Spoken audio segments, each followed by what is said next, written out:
just before I left Fort Polk, I was placed on a court-martial board. This was back in the day whenever a summary court-martial was conducted by company officers, commissioned officers. You didn't have to be a judge.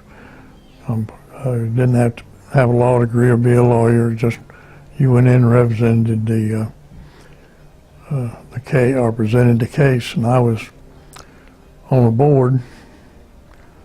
I think I was the third ranking individual on the board. For those that don't know, the defense and the prosecution each had a preemptive challenge. They kick whoever they wanted off. And so in my case, on this one, the defense challenged off the major that was going to be the chair. I said I was third ranking. I guess I was second ranking. That left me as the chairman of the board. This young man came in. He was evidently a very intelligent young man. He had been selected for pre-entry as a pilot. He was going to go to Fort Rucker, Alabama, I believe, take his helicopter training.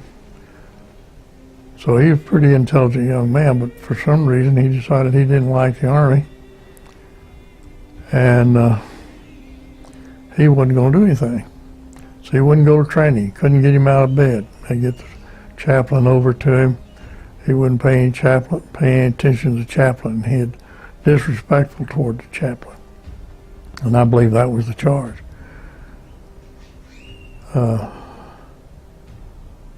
He was a very smug young man. He very confident, smiling.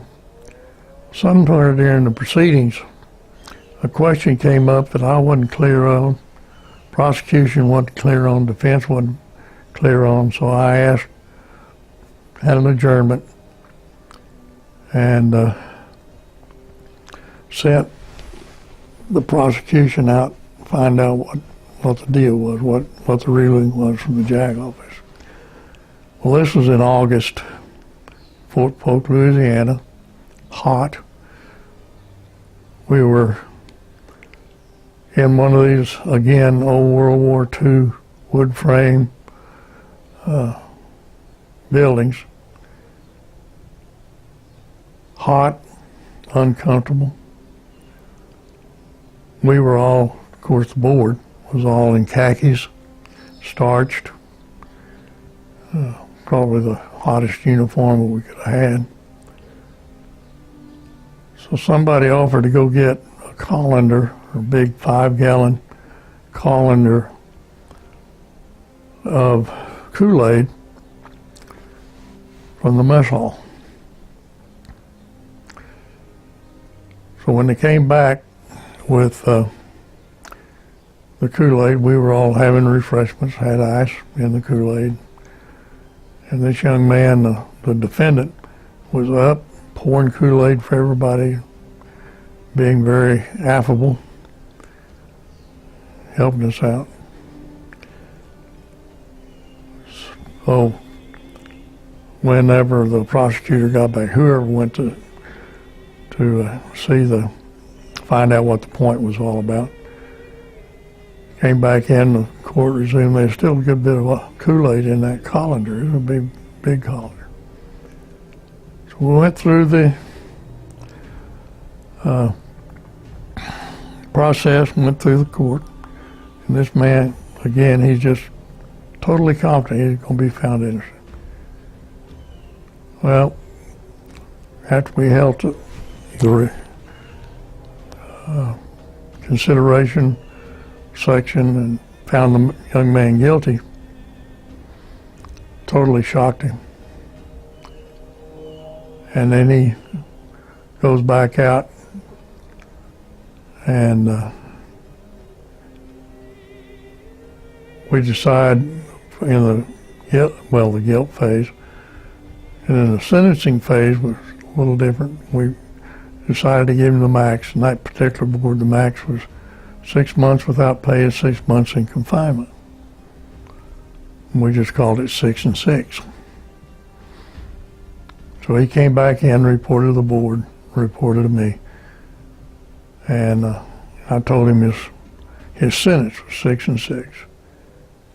And his expression just changed immediately to a hateful, mean expression. He turned around and just slowly walked over to that colander of Kool-Aid, picked it up, turned back. Every one of us in the courtroom watching it just as if we were frozen. And he walked back over in front of me, raised that colander up, turned it over and dished me down, rinsed me down with the Kool-Aid. And of course I came up out of the seat. Fortunately, the two officers that sat beside me caught me. And we just stared at each other, myself and the defendant, and then we laughed. And he was taken away.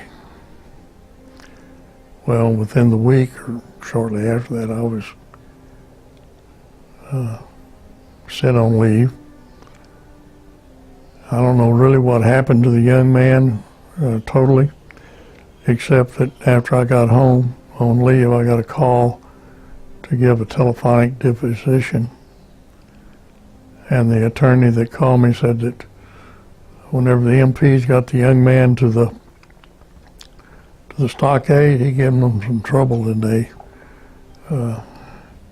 had to get a little rough with him. I don't know what else happened to him after that. And I hope he straightened up and had a good, free life.